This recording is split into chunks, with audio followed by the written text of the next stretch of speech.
20 people to overdose every single day. That's a crisis.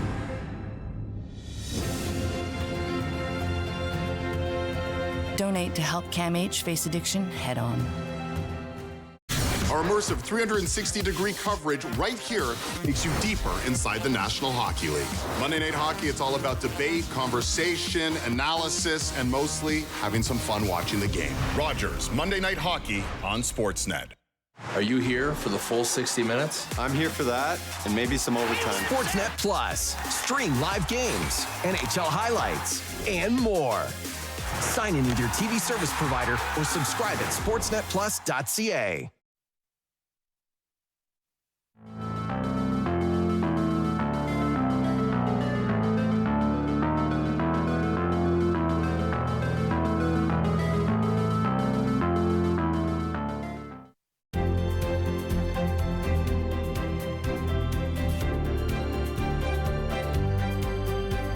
You're watching Rogers TV. This program is brought to you by Ignite TV. Now you're in command. Visit Rogers.com for more details.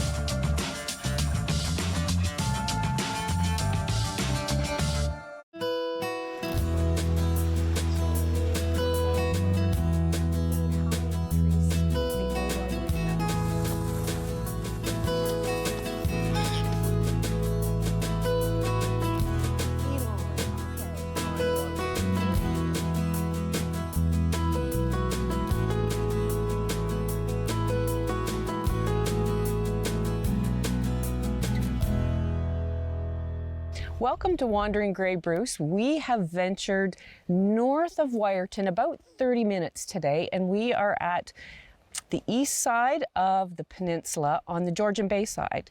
And we have met up with Tamara, who is the president of the Peninsula Bruce Trail Club, and your crew of ladies that... Yes, other board members. Yes. This is Laura Pisco, who is our Director of Conservation and Biodiversity and Land Stewardship, and Brenda Stewart, who is our archivist.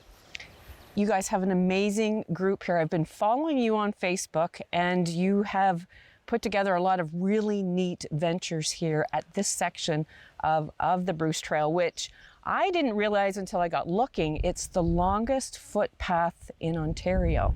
Yes, that's right. And really, the Bruce Trail is a national treasure. It really is, Krista. In our section, we have 170 kilometers of main trail, approximately, and about 100 kilometers of side trail. Overall, the Bruce Trail from Niagara all the way up to Tobermory is about 900 kilometers long. So that's amazing. It really is. Now, this is called the Peninsula Bruce Trail Club. Mm-hmm. How many other, I guess, sections is how they've divided it up? Yes, there are 9 sections that the Bruce Trail in its entirety is broken up into. Each section has its own individual club, and and it has its own board and membership that keep the trail clean, do land stewardship, and do all the conservation efforts that happen in each of the individual sections. And it's all volunteers. That's the amazing thing. We have about 200 very active volunteers on our section. Just on your section? Just on our section alone. Amazing. We have 1,000 members and about 200 volunteers that keep this running. Without the volunteers, there would be no Bruce Trail up here. Definitely, You're right. Now, if someone wanted to, say, buy a membership, I noticed when I was looking on their website, you buy a membership and that's good for a year? There are different types of memberships someone can purchase. You can do an individual membership, you can do a family membership, you could do a 1-year membership to try it out, see how you like it. And or you could get a 3-year membership. Oh, okay. There's also the ability to purchase a lifetime membership. So you don't have to buy the membership every year. When you get that membership, there are a couple of tools that you might want to use and are highly recommended. Mm-hmm. One is the Bruce Trail reference manual, and it gives you kilometer by kilometer description of each of the sections. And our section number 9 is at the back, which goes from Wyerton to Tobermory.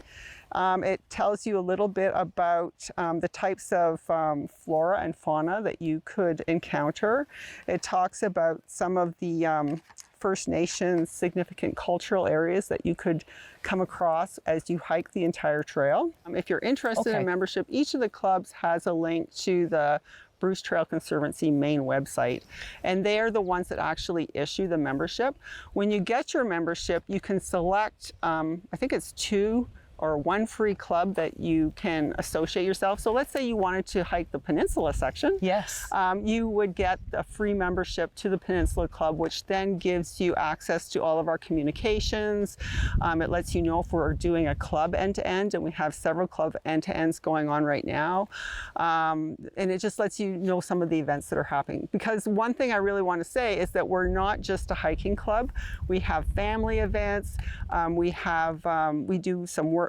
We do events with Saugeen Ojibwe First Nation.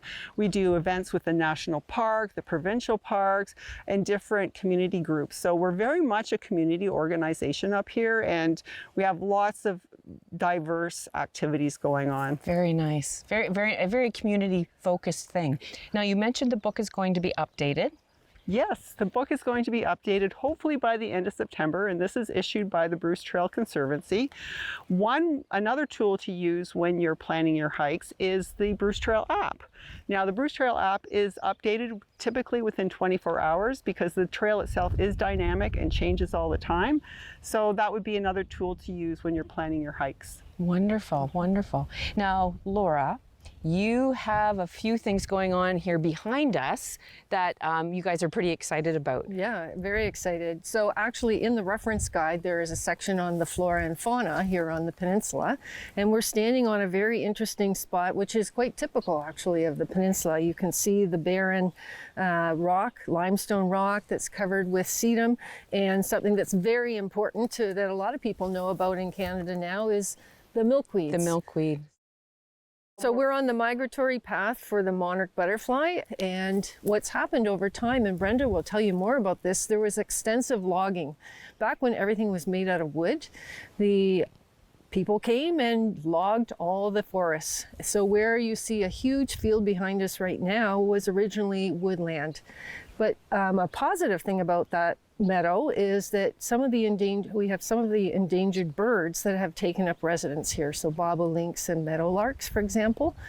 So what we're trying to do now is restore this meadow to native plants. Oh. So what happened over time was when it was became pasture land, agricultural land, non-native plants, which were brought here inadvertently, started growing, and they can outcompete the native plants like the milkweed that I just showed you. Right. So this field is being plowed. We're working with Ducks Unlimited because they're very interested in the wildlife here and the ducks and birds that I've mentioned.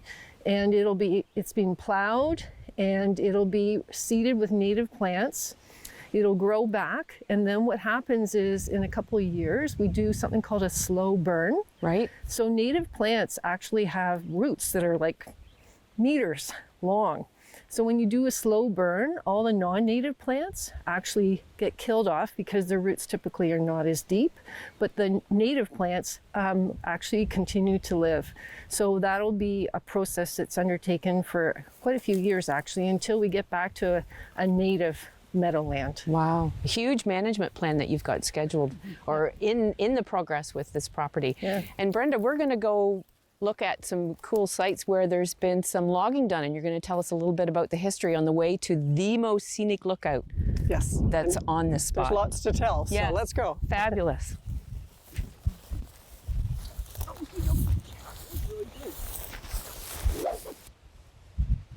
So when Brenda and I were walking this way along with the girls behind, Brenda was talking about the really neat historical factor, which kind of leads us to this section of the property.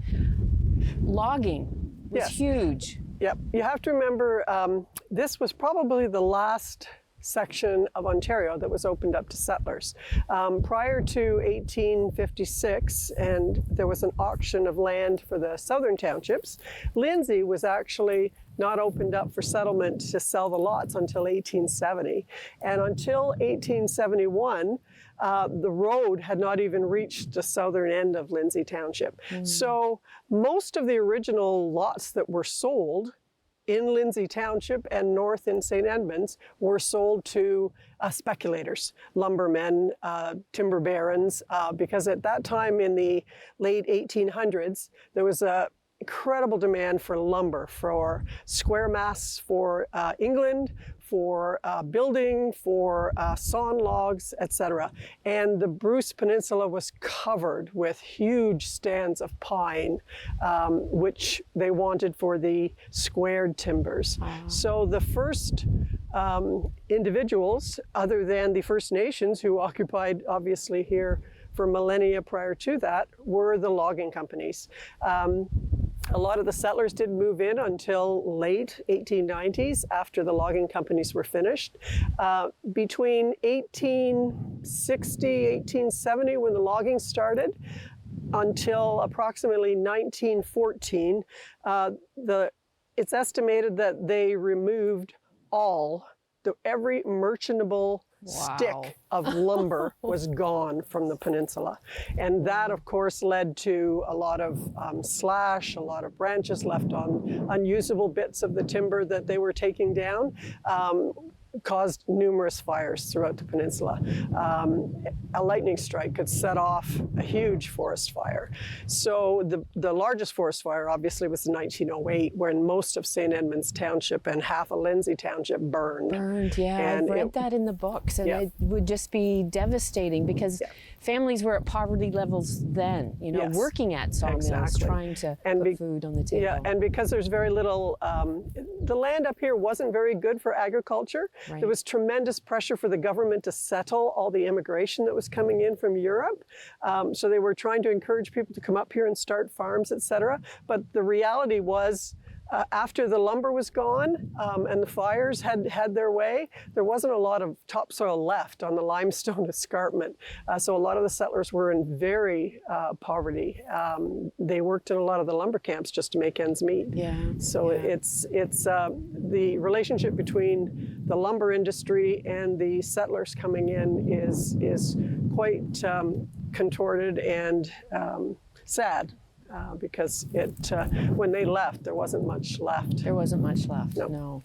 And then skipping ahead 100 years, Tamara was saying that you've purchased, not you, but the Bruce Trail Conservancy has purchased this property, which I did not realize that they had that buying power. Yes, a lot of people think Bruce Trail Conservancy with a capital T, but really it's Bruce Trail Conservancy with a capital C, and that it is a significant conservation body. The Bruce Trail Conservancy does purchase beautiful tracts of land like this 535-acre former farm and residence, which we'll see later. And it was purchased all through donor power. So it was at the time the largest single purchase in Bruce Trail history.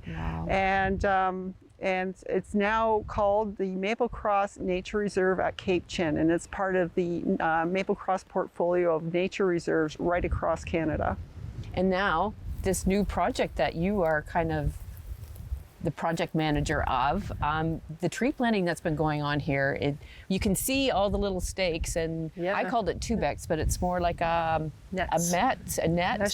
So you've got deer on the top you're trying to control and mice on the bottom. So that's a huge feat in itself. Yeah, so you can see huge stands here behind us of woodlands, which gives you an idea what maybe used to be here. And then over 200 saplings, or actually they're little plugs, because as has been said, the soil here is very rocky, and we have very enthusiastic volunteers, but it's very difficult to dig here.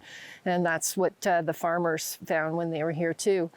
So they are American chestnuts are endangered, and these trees were all donated. Again, we have the donor theme here by the Canadian Chestnut Council. And they have been trying to find a tree that will start resisting the blight. So the hope is that these trees will flourish, and we have more volunteers who help monitor the trees, make sure that they're flourishing, as well as elm trees, which are also endangered, Yes. other problems. These trees, if they are not resistant to the blight, will probably live about 40 to 50 years, but they're going to be huge. They're called the granddaddies of the forest. Yes. And then the next step will be to plant smaller shrubs and trees to start having a real woodland experience with those big trees, middle trees, and lower shrubs, which the brings in animals, the wildlife. need Exactly. to Yeah, so you're be looking sustained. after all levels of the food chain. Exactly. Yeah. Well, I'm looking forward to going to the next stop, so we'll move ahead.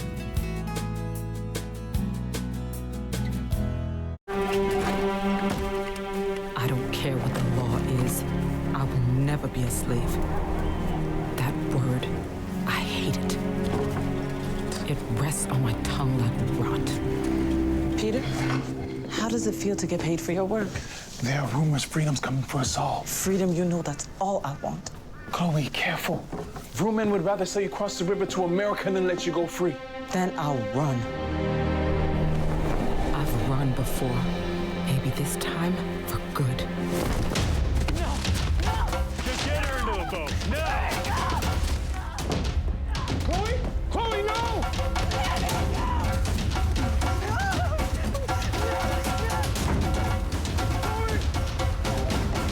Word of Chloe Cooley's resistance led to Canada's first legislation limiting slavery. After 200 years, slavery was abolished in Canada in 1834.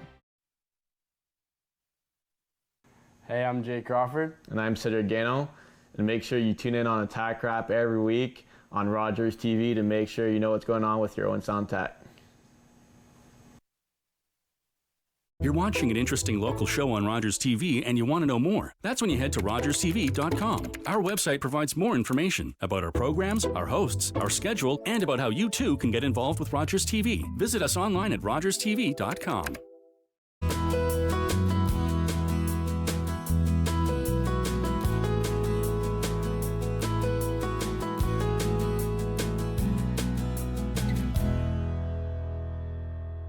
Thanks again for joining us. We have reached the optimum point that we want to be looking at today.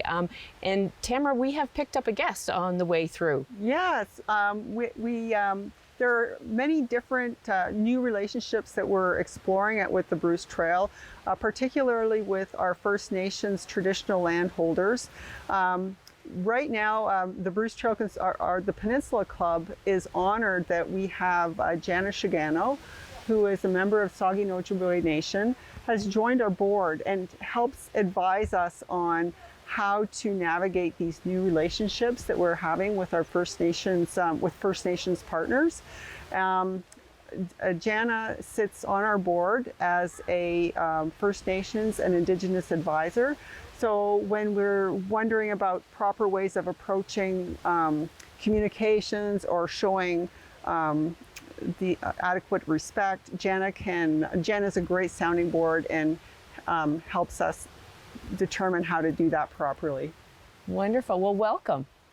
Miigwech. I'm just going to introduce myself here. So in my language, hello, Ani Bojo, Jana Chigano, Dijnikas, Mukwadoram, Saugeen Ojibwe Nation, Nea Shingaming, Donjiba, Anishinaabe, and Da. And what I've said to you is my name is Jana Chigano. My clan is Bear.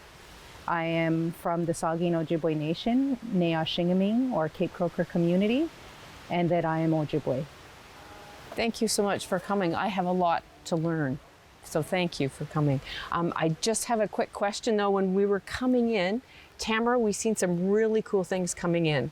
Yes, there were the beautiful native yellow lady slippers that came in. We also saw some beautiful, even though we have to show its respect, poison ivy, which is also a native plant. So there are many, I guess, flora and fauna we can encounter on the Bruce Trail, and we just have to ensure that we show it respect and give it the the width, the berth that it requires, so that we don't have any negative interactions. Yes, exactly, exactly. There are other hazards that you have to be aware of when you're hiking, such as ensuring that you're hydrated, you have enough water, ensuring that you don't start fires. Currently, right now, we have a forest fire ban, or sorry, a fire ban on the peninsula.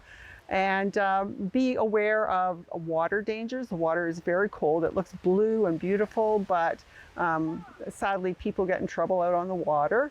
And plan ahead, because it is a wilderness area. There are places where you have no cell service. You won't be able to call for help. So always have a plan, contingency plan, ensure you have snacks and waters, prepare for your ride, and be aware of wildlife, because with wilderness comes the wildlife. We have bear in the area, and just ensure we have endangered Massasauga rattlers. Ensure that you give these species at risk their space, and we can all live together in harmony. Oh, definitely. And another big thing that I'm always an advocate of is proper footwear. It just drives me insane when I see people walking in flip-flops. You have to have really good footwear, especially on the rugged Bruce Trail, because there are areas that are very rugged, and you have to have proper footing. But there's also been some really cool things coming in as well. The flowers have just been gorgeous. Right now, Lady Slipper is in flower, and it's breathtaking, but not as breathtaking as what's behind us here at Cape Chin.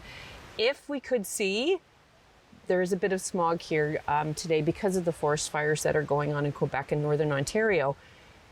The vantage point here, how far could we see? We can see all the way to Cape Croker, which is on the Nea-Shiniming, the Chippewas of Nawash unceded First Nations territory, which is sort of one of the widest parts of the peninsula. Cape Croker really juts out into Georgian Bay, and it's on the southerlymost part of the peninsula, but you can see all the way down. It's probably a good 50 minutes down the road. Amazing. And it's just spectacular. Jenna has joined us, and you have a vision of developing a healing garden here, which is quite interesting. What species would you be thinking of planting here? Culturally significant species to the Saugeen Ojibwe Nation, the territory that we're in, would include sage, tobacco, sweetgrass, just, to name a few. It all depends on what the soil is like too, because good point. See, one of the things that's important that I've been taught and that's important to me culturally is that sometimes there's areas where plants aren't because they're not supposed to be there. So as much as we might like to put something there because we're building something that's going to be significant, and we're trying to make it a convenient place and have all of the things that we would dream to have there, sometimes those plants just don't belong there and they won't thrive there. So we're very cognizant in figuring out what works best together. But those are some of the plants that myself I would love to see in a healing garden. It's not only just to have the plants there, but it's also to have whoever's visiting can see those plants, can learn about those plants, can respect those plants, and learn the background to why are they culturally significant and what cultural significance do we give them and what use do we use those plants for.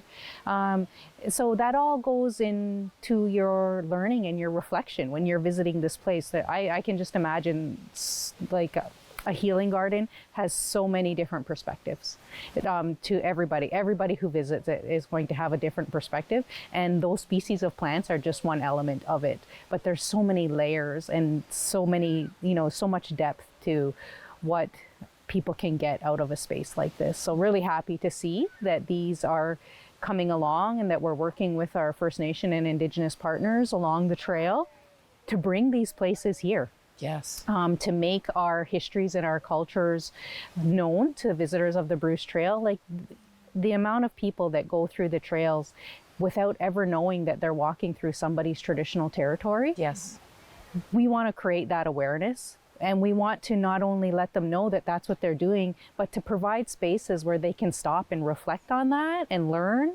And maybe the Healing Garden has, you know, memorial plaques or historical information that they can either, you know, look at on a physical plaque or a QR code.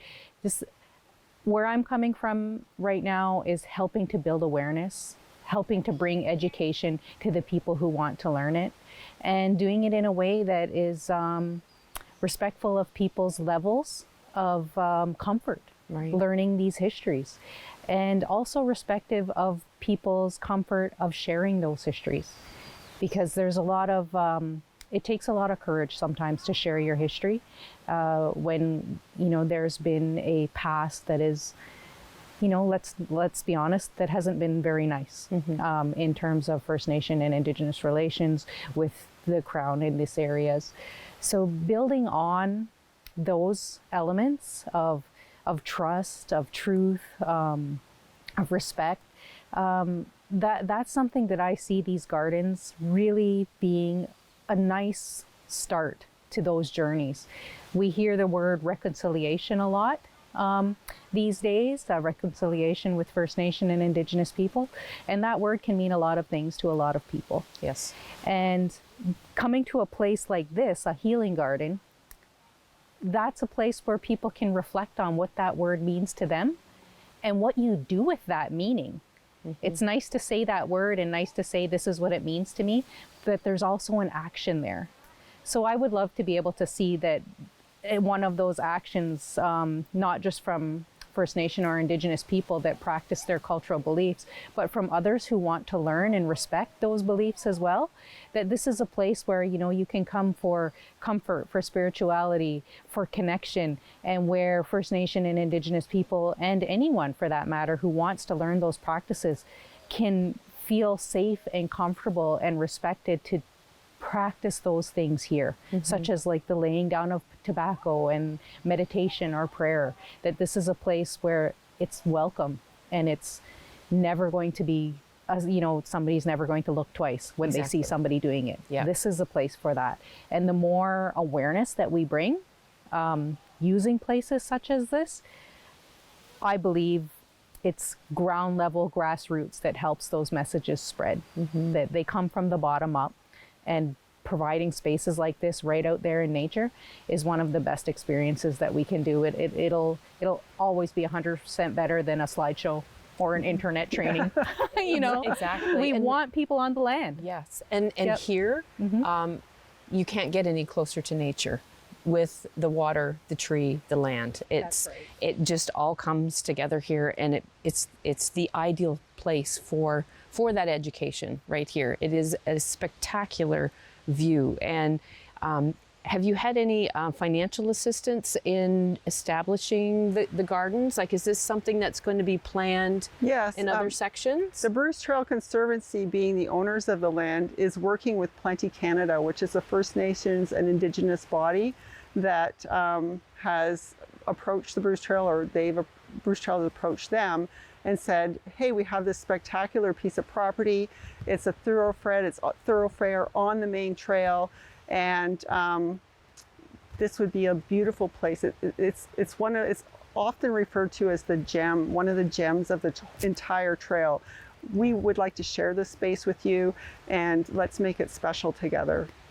It's been an absolute amazing adventure today. Thank you so much, Jenna, for joining us, and I'm wishing you all the best in getting the Healing Garden established, and love to see some plaques and education that comes along with it. And Tamara, wow, this really is the gem. It's been fantastic here with you today. If people wanted to get a little more information about the Bruce Trail, how do they go about it? The main site is the Bruce Trail Conservancy, Bruce Trail conservancy.org. If you would like to find more information about any one of the sections along the trail, for example, the Peninsula section, usually we go by the acronym, so it's pbtc.ca, and there you'll find all of our organized hikes, any other events that we have planned. And then you can drill down either from the main Bruce Trail Conservancy site to go to the individual sections that you're interested in, or just go straight to, if you do a Google search on any one of the clubs, that information is available. Wow, amazing. I know the Sydenham Club is the one that's in the Owen Sound area where a lot of our Rogers viewers are. Again, thank you very much, ladies. It's been an absolute fabulous day. And yes, Cape Chin is the gem. So thanks again. Thank you.